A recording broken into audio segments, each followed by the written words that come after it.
오늘 함께 읽은 하나님의 말씀은 야고보서 5장 13절부터 18절입니다. The verse for today is James 5:13 to 18. 한 목소리로 읽겠습니다. 여러분 가운데 고난을 받는 사람이 있으니까 그런 사람은 기도하십시오. 즐거운 사람이 있으니까 그런 사람은 찬송하십시오.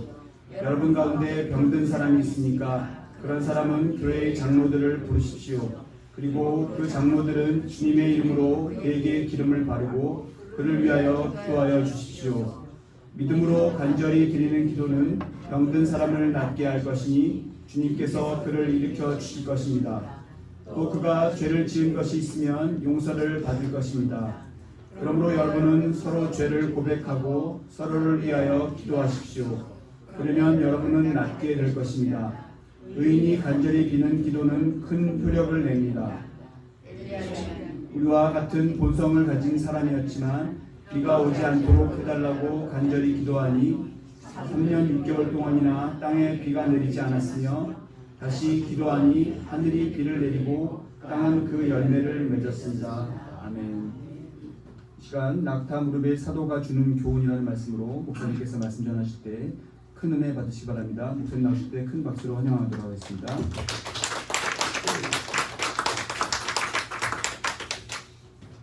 조금 전에 국제적인 인사를 했는데요.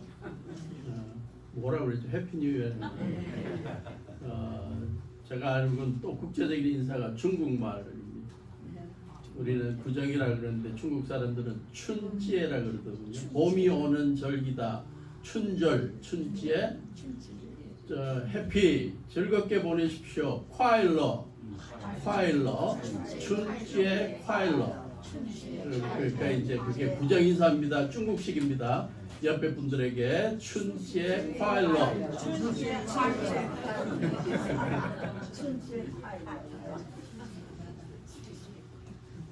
예배 시간에 별걸 다 하네. 네. 오늘 야고보서 설교 시리즈의 마지막 설교를 준비했습니다. 야고보 선생님이 야고보서에서 다루는 구체적인 사안들이 너무나 많아서 이걸 다 다루려고 그러니까 시간이 많이 걸릴 것 같아서 오늘은 이 마지막 부분에 교훈을 같이 나누는 것으로 야고보 설교 시리즈를 끝내려고 합니다. 사도 야고보가 야고보서의 끝부분, 절정 부분에서 독자들에게 남겨주고 싶었던 교훈은 다른 게 아니라 기도에 관한 것이었습니다. 사실 야고보서는 그 첫 교훈도 기도입니다. 1장 5절 여러 가지 시험을 당하거나 여러분 가운데 누구든지 지혜가 부족하거든 모든 사람에게 아낌없이 주시고 나무라지 않으시는 하나님께 구하십시오. 그래야면 받을 것입니다. 믿음의 시련을 당하고 있을 때 삶의 지혜로운 결정을 위해서 기도하라 라고 야고보서를 시작한 사도 야고보는 여러 가지 삶의 구체적인 교훈들을 소개한 다음에 기도하는 삶을 잊지 말아라 라고 소개하고 있습니다. 초대교회사의 기록에 하면 사도 야고보를 설명할 때 별명을 붙인 것이 낙타 무릎이었습니다. 얼마나 무릎 꿇고 기도를 오래 했으면 무릎이 낙타 무릎처럼 저렇게 앞이 다 까져버렸습니다.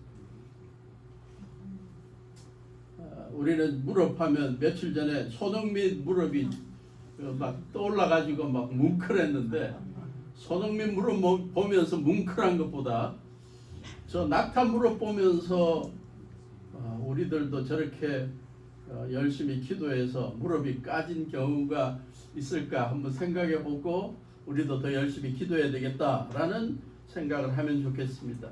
평소에 기도의 사람으로 살았던 사도 야고보가 마지막으로 제시한 신앙적 교훈 그 의미들을 좀 새겨볼 필요가 있는데요.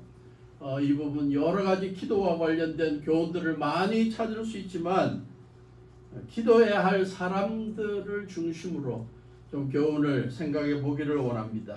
누가 기도해야 하느냐? 사도 야고보는 수사적인 질문을 던집니다. 그래서 꼭 답을 구체적으로 요구한 건 아니고 다 알고 있는 건데 한번 상기시켜주는 질문이죠. 누가 기도해야 됩니까? 여러분 가운데 고난을 받는 사람이 있습니까? 그러면 고난받는 사람, 나는 고난받는 사람에 속하지 않습니다 라고 답할 사람이 있을까요? 모두가 다 고난받는 사람에 포함되는 거죠. 첫째 기도해야 될 사람으로 13절에 고난받는 사람을 포함시킵니다. 읽어봅시다. 13절. 여러분 가운데 고난을 받는 사람이 있으니까 그런 사람은 기도하십시오. 즐거운 사람이 있으니까 그런 사람은 찬송하십시오. 앞부분 고난받는 사람이 있다면 꼭 기도해야 합니다. 여기에서 이야기하는 고난은 어떤 고난일까요? 야고보서 신에 의하면 예수님을 구세자 주님으로 믿는 유대인 그리스도인들로서 신앙생활 하다가 주위 사람들로부터 유대인들로부터 또 로마 사람들로부터 이방인들로부터 여러 가지 신앙적인 핍박을 받고 있는 거죠. 억압을 받고 있는 거죠. 그 신앙적인 핍박과 억압이 무엇과 연관됐냐면 사업에 있어서 왕따 당하거나 또 어떤 관계에 있어서 왕따 당하는 것, 재정적인 어려움, 관계 어려움, 또 뭔가 미래가 막히는 진로의 어려움, 또 건강의 어려움, 이러한 것들이 포함되는 것이 바로 고난일 것입니다. 사도 야고보는 교회 성도들 가운데 고난을 경험하고 있는 성도들을 보면서 고난에서 버텨나갈 수 있는 힘이 기도다라는 것을 알게 만들고 또 고난을 해결할 수 있는 힘도 기도라는 것을 가르쳐주고 있습니다. 안타깝게도 우리의 실수가 있다면 고난을 경험하기 시작할 시점에, 고난이 시작되는 시점에는 기도를 별로 안 하는 것 같아요. 이 정도쯤이야 내가 해결할 수 있지. 그러면 이제 머리를 막 굴리고 우리의 경험을 막 싸고 이 고난에 도와줄 사람이 누구 있는지 이제 이렇게 찾아보고 그러다가 내 힘으로 잘 안 되고 나의 지성과 경험이 좀 한계가 있고 인맥도 뭔가 지금 막히는 것 같고 그러면 나중에 고난이 막 이렇게 가중되면 그때 이제 하나님한테 기도 한번 해볼까? 타이밍을 놓쳐버려. 고난이 시작될 때부터 고난의 과정 속에 고난이 극에 달할 때 어느 시점이든 고난에 있는 사람들은 기도해야 하는 것입니다. 미국의 한 설문조사 기관 퓨 리서치라는 그러한 곳에서 설문조사란 결과를 보니까 미국의 그리스도인들이 매일 기도하는 성도들이 40%도 안 되더라. 그 가운데 30살부터 49살까지가 그래도 기도하는 그 그룹에 가장 많은 그룹인데 그들이 평균적으로 매일 기도하는 게 34%밖에 안 되더라. 더 중요한 것은 이 34% 기도하는 사람들, 이 기도하는 사람들 가운데 고등학교 정도의 학적인 배경을 갖고 있는 사람들은 34% 정도가 기도하더라 매일. 그런데 대학원 이상 공부하는 사람들은 9%밖에 안 되더라.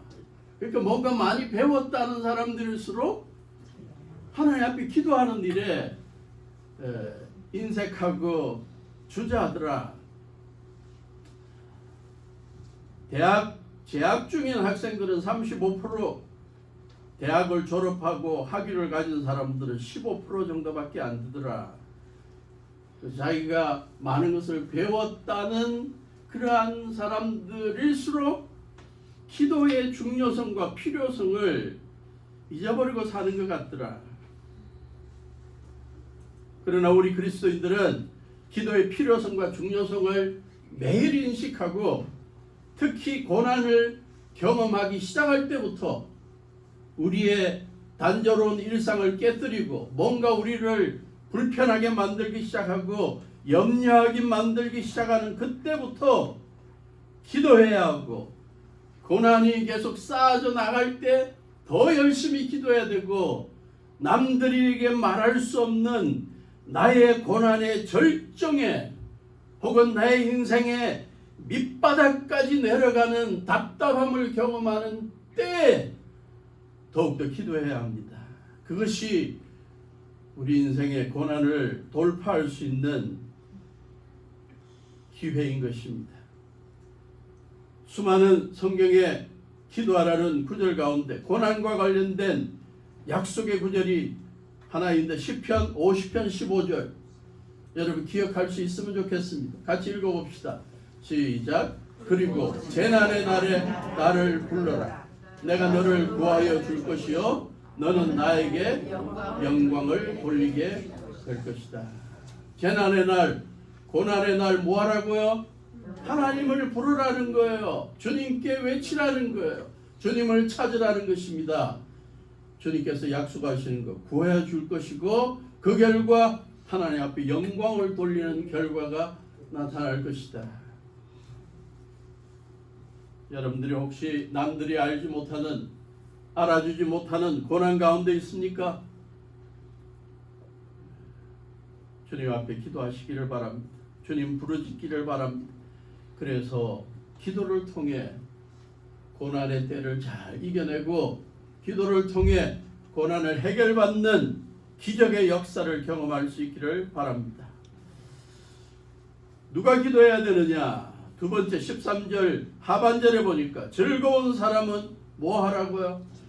찬송하십시오. 좀 생뚱맞는 구절 같지 않습니까? 바로 위에 고난받는 사람 기도하라 그러놓고 정반대되는 인생이 즐겁습니까? 찬송하십시오. 왜 갑자기 이 대조적인 이야기가 나올까? 근데 묵상하면 묵상할수록 이게 인생의 현실을 소개하는 것 같아요. 살아가면서 어떤 고난 속에 빠졌다고 그래서 모든 것이 다 고난은 아닌 것 같아요. 그죠? 고난 속에 있는 사람도 하루하루 즐겁게 만드는 구절이 그러한 일들이, 경험들이 있습니다. 사건들이 있습니다. 여기 즐겁다는 표현은 원어적인 의미, 헬라어 의미로 보면 안심하다는 뜻입니다. 사도행전 27장에 사도 바울이 복음을 전하다가 풍랑을 만나서 배가 파손되는 시점에 사도 바울이 성령의 감동 가운데 사람들을 안심시킨다는 단어, 안심하라. 너희들 가운데 안심하게 만드는 일들을 경험한 자가 있느냐? 인생이 고난도 경험하다가 즐거움, 안심할 수 있는 경험도 가끔 있는 그런 경우가 있다면 찬송하십시오. 이 찬송이 기도와 연관되는 거죠. 기도 속에 감사와 찬송이 들어가는 기도라는 것입니다. 찬송이 있는 기도를 하십시오. 고난 중에 있는 사람이라 할지라도 안심한 일들이 생기고 즐거워하는 상황 속에서도 어려운 일들이 생깁니다. 그래서 옛날 고사성어에 호사다마, 호 즐거운 사, 일 가운데 다 많은 마, 마가 끼었다 그러나 이 안 좋은 일들, 좋은 일이 있을 때도 안 좋은 일들이 막 더 생기더라. 그러니까 조심하라는 거죠. 근데 오늘 본문에 보니까 뭐 정반대가 아니냐, 마사 다호라고 바꿔도 될 것 같아. 마, 안 좋은 일이, 고난의 일이, 사, 고난의 일이 있을 때라도 다호, 즐거운 일이 많이 있을 수 있다. 중요한 것은 우리가 살아가면서 2023년은 오로지 고난의 때였고 2024년은 오로지 즐거움만 있는 때다. 인생은 그런 건 아닌 것 같아요. 어느 해나 어느 때나 항상 우리는 즐거운 일들도 있고 또 염려하게 만들고 고난을 경험하게 만드는 때도 있습니다.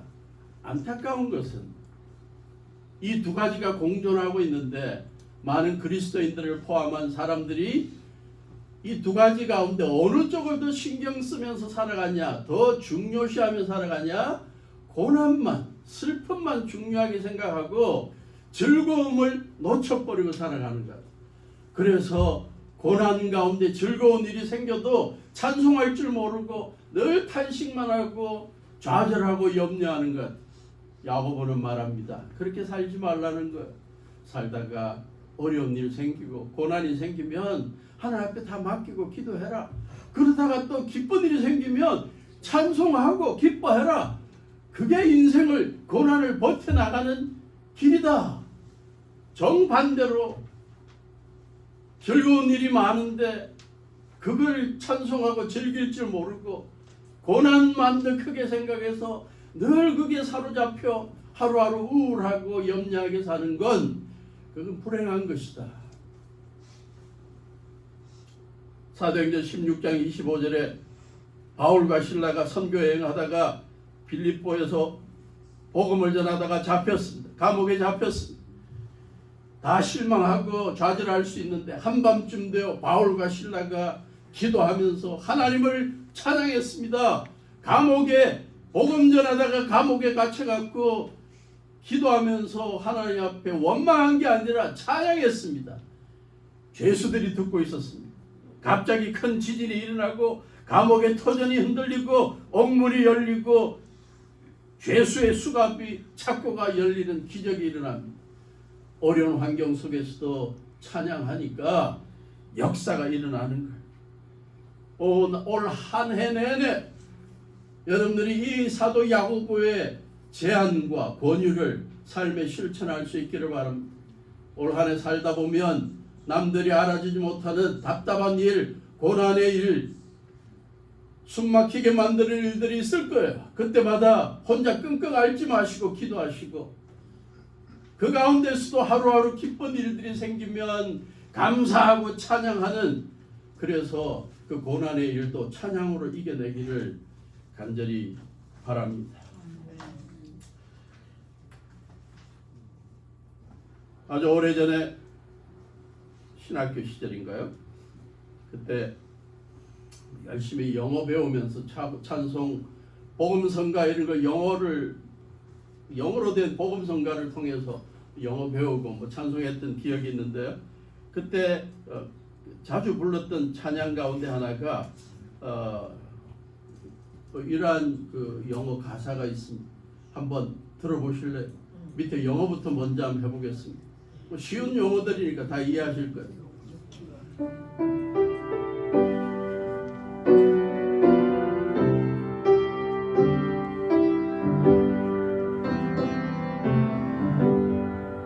You can have a song in your heart in the night. After every trial, after every mile,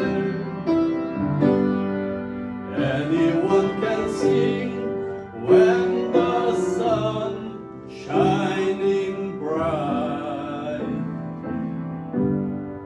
But you need a song in your heart at night. 다 이해하셨죠? 여러분 마음에 밤이라도 당신의 인생이 밤처럼 느껴져도 당신 마음에 노래가 있습니까?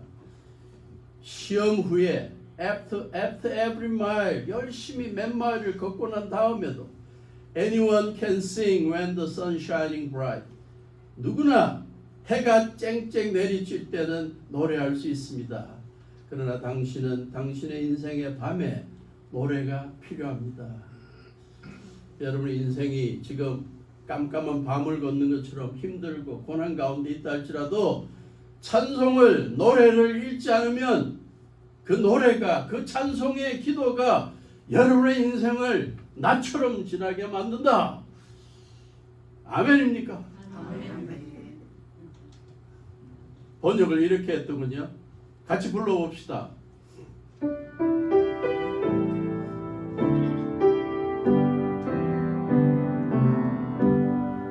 너는 마음에 노래가 있느냐 시험받은 후 어디에서나 밤과 낮에도 부를 수 있을까 너는 마음에 노래가 필요해. 영어 가사가 더 의미가 깊죠. 특히 셋째 줄 누구나 낮에 햇빛 쨍쨍한 낮에는 노래할 수 있다. 그러나 우리는 밤에도 노래해야 한다.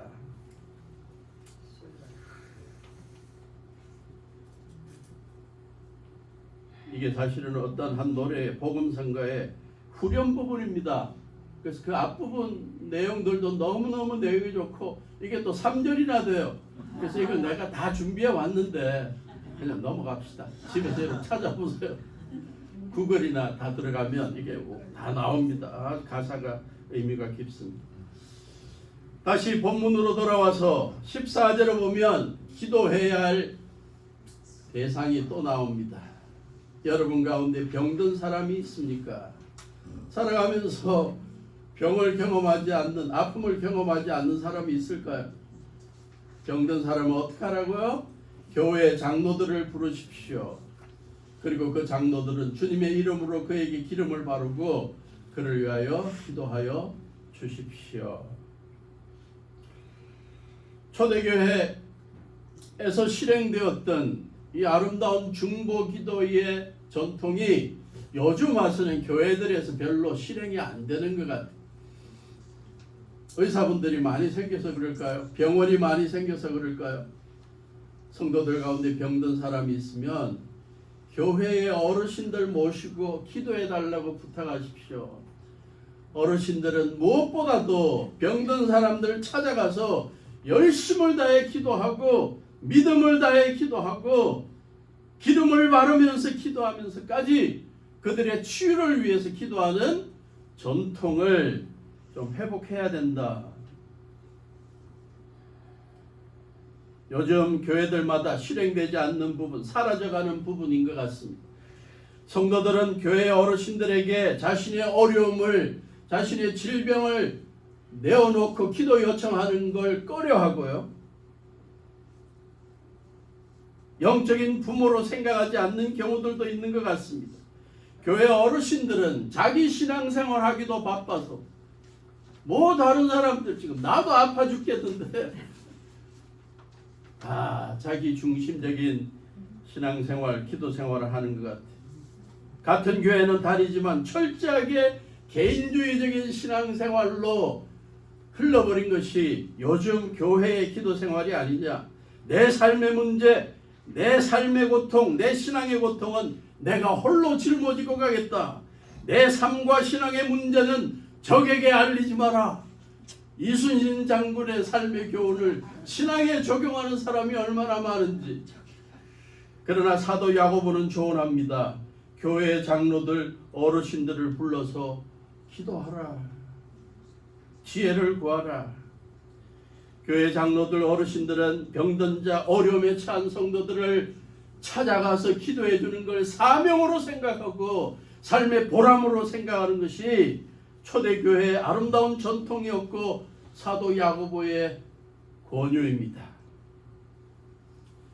앞으로 우리가 서로 예배를 마치고 서로 인사를 나눌 때마다 다른 인사들도 좋겠지만 이러한 인사를 꼭 포함시킵시다.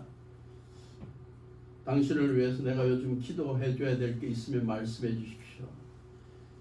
요즘 뭐 힘든 일 없습니까? 내가 기도를 좀 보태줄 일이 없습니까? 얼마나 아름다운 질문입니까?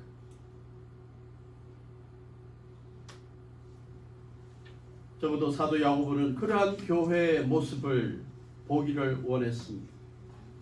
중보기도가 필요한 성도들에게 어르신들이 단체로 찾아가서 안수기도 하고 기도해주는, 눈물 흘리며 기도하는 아름다운 사역이 계속될 수 있기를 바랍니다. 장로들이 병든 자를 찾아가서 주님의 이름으로 그에게 기름을 바른다는 것 같고, 이 구절 갖고 신학자들이 또 교단마다 서로 논쟁을 하고 있습니다. 여기에서 이야기하는 기름은 올리브 기름인데요, 이 올리브 기름을 갖고 지금도 가면 병자들에게 막 안수하고 기름 바르고 해야 한다는 말이냐, 그걸 실천하는 그러한 교단, 교회들이 있는가 하면 이건 상징적인 거다. 그리고 이제는 이거 안 해도 된다. 중요한 것은 주님의 이름이라는 거다. 주님의 이름으로 기도하면서 그냥 구약의 예언자들, 왕들 기름 붓듯이 병든 자들을 위해 기름 붓는 하나의 상징적인 행동을 하면 더 그게 역사가 일어날 수 있다는 것이다. 그런가 하면 어떤 분들은 초대교회 시대에 올리브 기름으로 병든 자들에게 이렇게 상처에 바르기도 하고, 또 이 감람유가 복통 진정제, 배변 설사제 그런 것들로 사용되고 상처를 치료하는 외상용으로 사용됐기 때문에 교회 어르신들이 가서 기도하면서 단순히 기도만 한 게 아니라 어떠한 의료적인, 치료적인 그러한 행위도 같이 해주는 그러한 복합적인 그러한 섬김을 해준 거다. 뭐 이렇게 해석하는데, 어쨌든 교회 어르신들이 교회 병든 자들을 위해 같이 기도하고 중보하는 아름다운 전통이 우리 교회에도 계속 좀 유지되면 좋겠습니다. 그런 면에서 월요일마다 우리 권사님들, 장로님들 모여가지고 교회를 위해, 성도들을 위해, 병든 자들을 위해 기도하는 이 아름다운 모습은 어떤 면으로 주일날 함께 모여 예배드리는 우리의 이 거룩한 영적인 모임과 복음각에 중요한 우리 교회의 영적인 숨통을 트게 만드는 귀한 사역이라고 믿습니다. 그런데 이것이 월요일 사역만으로 제한되는 게 아니라 더욱더 소그룹 기도 모임들이 계속 있기를 바라고, 청년부의 기도 모임이 활성화되고, 장년부의 기도 모임이 활성화되고, 또래 기도 모임이 활성화되고, 그래서 우리 교회가 중보 기도 모임이 활성화되어 병든 자들이 낫고 고난 가운데 있는 자들이 나아지는 역사가 있기를 바라는 것입니다. 믿음으로 간절히 드리는 기도는 병든 사람은 낫게 하고 주님께서 일으켜 주신다. 설교 준비하다가 여러 연구 결과들이 많은 걸 보았는데, 하나만 소개한다면 샌프란시스코 종합병원에서 있었던 연구 결과입니다. 랜디 벌드라는 심장병 전문 의사께서 기도의 이 치유 능력에 대해서 좀 조사를 해봤대요. 그 병원에 있는 환자들, 특히 관상동맥 중환자실에 있는 환자들 가운데 192명은 전국적으로 기도하는 크리스천들 가운데 기도하는 모임에 first name, 첫 이름만 소개하고 그 사람의 그 증상이 뭔지, 또 의사들이 생각하는 예후가 뭔지, 뭐 어떤 결과가 나올 건지 이런 걸 좀 소개하고 192명을 전국에 있는 기도하는 모임에 보내주면서 기도하라고 그랬대. 그 다음에 201명은 기도하지 않는, 아무도 기도하는 그룹에 없는 사람으로 제쳐놨. 그리고 조사를 해보았더니 기도하는 모임에, 기도를 해주는 모임에 들어가 있는 환자들보다 기도해주는, 중보기도해주는 사람들이 없는 모임에 있는 사람들이 여러 가지 합병증에 걸릴 확률이 5배나 많더라. 그 다음에 심부정증, 심장에 문제가 생기게 만드는 그러한 것으로 발전될 수 있는 경우가 3배나 더 많더라. 결과적으로 뭘 이야기합니까? 누군가 환자를 위해 기도해주는 사람들이 있을 때 그 기도의 결과가 기도해준 사람이 없는 사람들보다 훨씬 더 좋다는 거죠. 효과가 좋다는 거죠. 뭐 이러한 결과를 제쳐놓고서라도 성경에서는 약속합니다. 교회 장로들을 불러서 중보기도하게 하고 기름을 바르게 하고 간절히 기도하면, 믿는 자들을 진심으로 기도하면 하나님께서 낫게 해주시고 일으켜 주신다. 우리가 이 말씀을 그대로 믿고 우리도 우리 성도들을 위해, 병든 자들을 위해 더욱더 열심히 기도할 수 있기를 바랍니다. 네 번째로 누가 기도해야 합니까? 교회에서 누가 기도해야 합니까? 16절에 보니까 같이 읽습니다. 16절 시작. 그러므로 여러분은 서로 죄를 고백하고 서로를 위하여 기도하십시오. 그러면 여러분은 낫게 될 것입니다. 의인이 간절히 비는 기도는 큰 효력을 냅니다. 처음에는 고난받는 자가 기도하고 살아가다가 즐거운 일들을 경험하는 자는 찬양하는 기도를 하고, 병든 자를 위해서 교회 장로들이, 어르신들이 기도하라 그랬는데 마지막 기도해야 될 그룹이 누구냐? 결국 교회 성도들 모두를 포함시킵니다. 여러분은 서로 죄를 고백하고 서로를 위해 기도하십시오. 모두가 다 기도하는 일에 참여하라는 것입니다. 교회는 중보기도 팀만 기도하고 우리는 그들의 중보기도의 혜택을 얻어서 마음대로 살아가는 교회가 되어서는 안 됩니다. 우리 모두가 서로를 위해 기도하는 사람이 되어야 하는 것입니다. 예장의 한 교회, 백향목 교회 홍연수 목사님의 홈페이지에 실린 예화가 감동적이라서 나눕니다. 선교 잡지에 실린 글을 그분이 소개했습니다. 아프리카 산골 작은 마을에 복음이 들어왔습니다. 마을 사람 거의 모두가 예수님을 믿게 되었습니다. 선교사가 가르친 대로 기도의 삶을 생활했습니다. 이 마을 사람들은 마을에서 조금 떨어진 숲속에 저마다 자기의 기도하는 처소를 만들었습니다.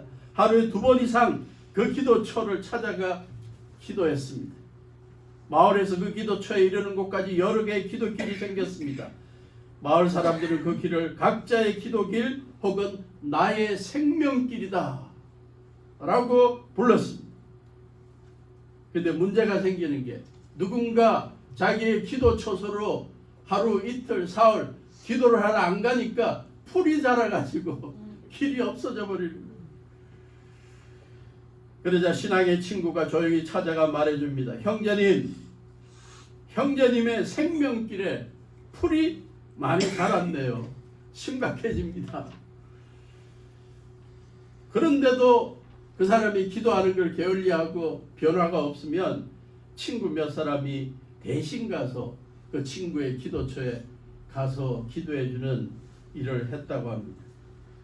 그리고는 말합니다. 형제님, 우리가 형제님의 생명길을 닦아 놓았어요. 주님이 거기에서 형제님을 기다리시는데 저희와 함께 기도하러 갑시다.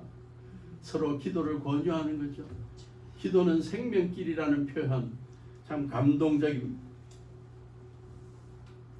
우리 교회가 서로를 위해 기도하는 공동체로 유지될 수 있기를 바랍니다.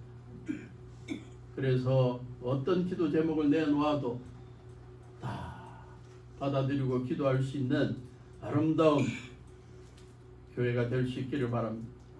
16절에 보니까 서로를 위해서 기도하는데 뭐까지 하라고요? 서로의 죄를 고백하면서까지 서로를 위해 기도하라. 잘 나왔는데 이 부분은 정말 걸리네요. 그죠? 기도 제목 내놓으라 그래서 내놓으라 그랬는데 갑자기 죄를 고백하라. 이건 안 된다. 내가 이거 나의 실수와 잘못을 드러내놨다가 교회에서 매장되면 어떡하냐. 나 이거는 못한다. 굉장히 걸리죠. 그러나 사도 야고보가 제안하는 것처럼 우리 반포교회가 그러한 영적인 수준의 교회가 될 수 있으면 하는 기도 제목이 생깁니다. 서로가 서로에게 자기의 연약함과 부족함 그걸 내려놓고 나의 이러한 연약함에 대해 기도해 주십시오. 온 성도들 앞에 이야기하기 참 어렵겠죠. 그러나 3, 3, 5 참 서로가 신뢰할 수 있는 그러한 기도 모임에서 그런 것을 내어놓을 수 있는 영적으로 열려있는 공동체가 되면 얼마나 좋을까. 적어도 전 세계적으로 또 우리 한국의 교회 역사를 보면 한국의 대부흥 운동이 일어날 때마다 중요한 것은 서로의 죄를 고백하고 회개하는 회개 운동이 있었다는 것입니다. 우리 한국 교회사의 가장 유명한 부흥 운동이 1907년 평양 대부흥 운동이죠. 그 운동을 이끌었던 가장 지도자 가운데 길선주 목사님이 계십니다. 예. 처음에는 뭐 차력술 같은 걸 배우고 힘이 장사였대. 그러다가 나중에는 이게 별로 효과가 없다 그래서 그만두고 친구의 권유를 받아 서양 선교사님이 전도하는 전도를 받았던 그 친구의 권유로 예수님을 믿게 되고 잘하게 됐고 공부하게 되고 교회 지도자가 되고 신학교를 가고 그래서 이제 목사가 되는데 1907년 1월 장대현 교회에서 전국적으로 1,500명 정도의 성도들이 모여서 말씀 사경회를 했습니다. 그때 이분이 설교를 합니다. 뛰어난 설교를 하고 사람들이 설교를 듣자마자 설교가 끝나고 기도하자 사람들이 회개를 시작합니다. 아이고 아이고 통에 잡아가는 소리가 나오기 시작합니다. 그런데 갑자기 길선주 목사님부터 회개하는 말을 합니다. 나는 아간과 같은 죄인으로 살았습니다. 지난날의 죄를 회개하면서 말합니다. 내 친구 하나가 있었는데 죽으면서 자기의 남은 재산을 자기에게 다 맡겼대. 그러면서 자기의 남은 가족들을 좀 돌봐달라고 부탁을 했대. 그래서 자기가 그걸 다 이렇게 돌봐주면서 그 당시에 100원을 꼽을 쳤대. 이건 내 수고비다. 근데 그게 말씀을 상고하고 예배드리면서 기도하면서 성령의 감동 가운데 깨달아졌대.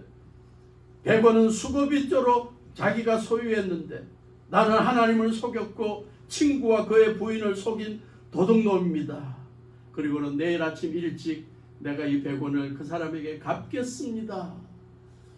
드디어 회개의 기도와 행동을 보여준 거죠. 그리고는 이어서 말합니다. 나 때문에 온 회중이 은혜를 받지 못하고 있으니 나는 죄인 중에 죄인입니다. 라고 자복 기도를 계속했습니다. 그가 마룻바닥을 치면서 회개의 눈물을 흘립니다. 그러자 그 모습을 보던 다른 청중들, 성도들이 구석구석마다 예배당 구석마다 굴적이고 울고 자기의 죄를 고백하고 주저앉아 흐느껴 울고 그게 평양 대부흥운동의 시작이었습니다. 이러한 아름다운 회개운동, 서로의 죄를 자백하는 운동이 이 시대에 우리 반포 침례교회에서 재현될 수 있을까요? 나는 그러한 교회가 될 수 있기를 바랍니다. 335 우리의 기도 모임 가운데 이러한 우리의 인생의 문제들을 내려놓고 우리의 한계들을 내려놓고 하나님의 도우심을 구하는 그러한 아름다운 회개 기도 운동이 있기를 바라는 것입니다. 오늘 본문 야고보의 가르침에서 마지막 하나 기억해야 될 구절이 있다면 16절 의인이 간절히 비는 기도는 큰 효력을 냅니다. 여기에 의인은 누구를 이야기할까요? 기도만 전문적으로 하는 기도꾼을 말할까요? 내 기도는 응답받는다는 기도와 관련된 자만심이 가득한 사람만을 이야기할까요? 아니죠. 누구든지 예수님을 구세주와 주님으로 믿은 그래서 주님 안에서 의인이 된 사람 모든 그리스도인을 포함할 것입니다. 이렇게 이해하기 위해 바로 17절에서 야고보는 어떻게 가르칩니까? 엘리야를 예로 듭니다. 엘리야 위대한 예언자라 그러고 특출한 사람이라고 생각하지 마라. 우리와 똑같은 성품을 가진 사람이다. 우리와 같이 장점도 있고 단점도 있고 실수도 있고 부족한 면 또 나은 면도 있는 보통 사람이다. 엘리야에게 역사했던 기적의 응답은 우리들도 경험할 수 있다. 엘리야와 같이 어떻게 기도하면 비가 오지 않도록 해달라고 간절히 기도하면 3년 6개월 동안 땅에 비가 내리지 않다가 다시 기도하니 하늘이 비를 내리고 땅은 그 열매를 맺었다. 우리도 엘리야와 같이 주님 앞에 간절히 기도하는 믿음의 기도를 하면 효력이 있다. 성경에 수많은 사람들이 기도의 사람으로 나타납니다. 사무엘상 1장 한나의 기도, 열왕기상 20장 2절부터 히스기야의 기도, 요나의 기도, 사도행전 12장 초대교회 성도들의 기도. 그러나 오늘 본문에서 소개하는 엘리야의 기도, 간절한 기도, 하나님께서 응답해 주신 것처럼 우리도 기도하자.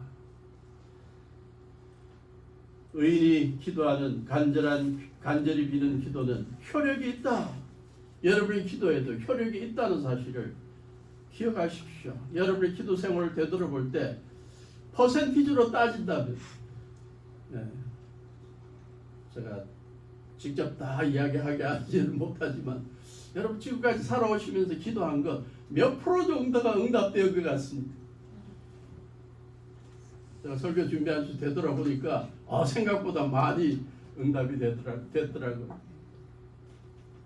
초등학교 1학년 때 예수님 믿고 교회 다니면서부터 제일 기도 제목, 젊은 시절 술과 담배로 건강을 망쳐버린 아버님, 그냥 방에 침대에 계속 누워 지내시는 아버님, 그분의 영혼을 생각하니까 그 기도 제목이 제일 먼저 생겼어요. 근데 믿지 않으실 것 같은 그분이 몇 년이 지나서 7년이 지났나요? 7년 후의 기도에 예수님 믿고 천국에 가는 기도 제목 응답되었고, 저를 주의 종으로 써달라는 기도 응답되어서 지금 이렇게 주의 종으로 섬기고 있고, 보니까 기도 응답이 굉장히 많은 것 같아요. 근데 버금가게 많은 게 응답 안 된 것들이 많아요. 그래서 그 당시는 이 기도 응답 안 된 것에 대해서 굉장히 실망했는데, 요즘 와서 보니까 그 응답 안 된 것도 응답이더라고요. 응답 안 된 것 때문에 지금까지 온 거예요.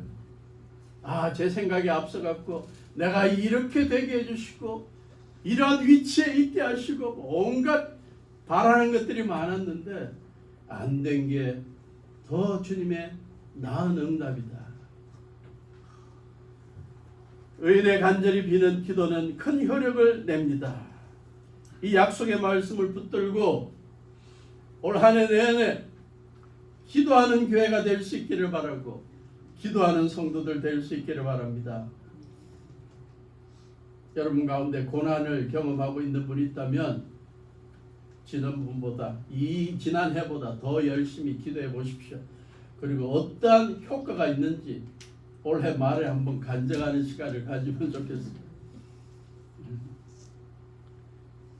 여러분 가운데 즐거운 일이 많습니까? 찬양하시기를 바랍니다. 그래서 여러분들이 즐거움에 찬양하는 일로 고난을 이겨내고 극복할 수 있기를 바랍니다. 병든 자가 있습니까? 여러분 꽁꽁 앓지 마시고 중보기도 부탁하시기를 바랍니다. 어르신들 불러 모아갖고 기도해달라 그러고 안수해달라 그러고,